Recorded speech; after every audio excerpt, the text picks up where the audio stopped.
আসসালামু আলাইকুম বন্ধুরা, আজকে আমি বানাবো ভাপা পিঠার ব্লগ।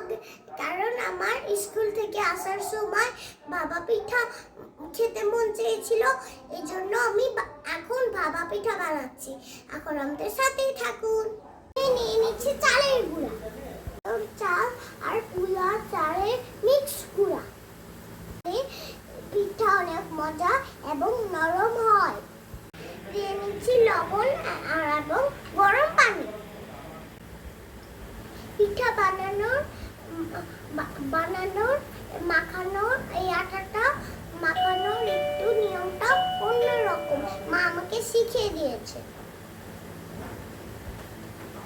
এখন এটা মাখিয়ে নিচ্ছি সুন্দর সুন্দর করে।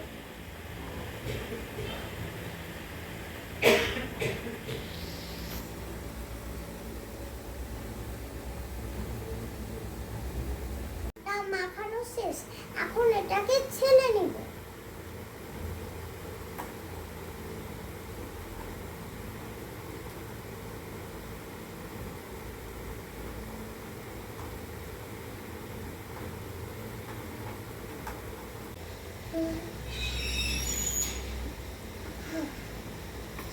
আটা মাখানো শেষ,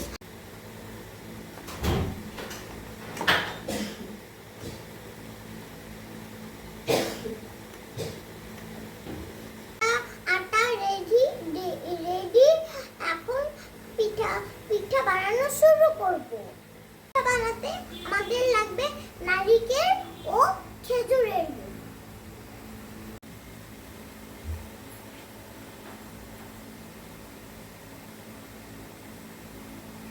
এখন আমরা নারকেল দিয়ে নিচ্ছি।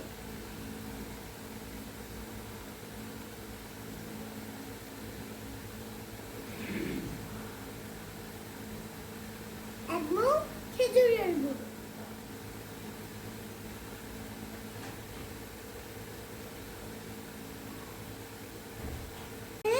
এখন আবার চালের গুঁড়া দিতে হবে।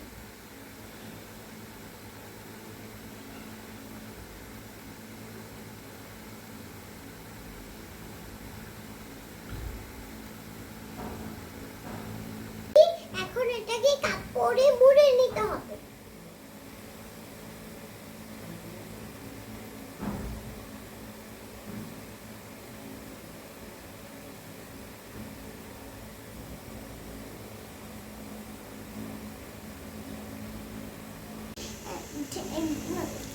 কাপড়ের উপর ঢেলে নিয়ে হাঁড়িতে দিয়ে দিব।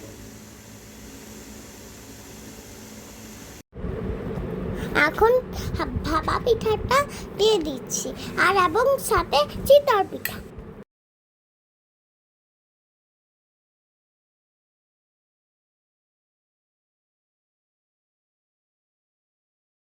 তৈরি হয়ে গেল আমাদের ভাপা পিঠা।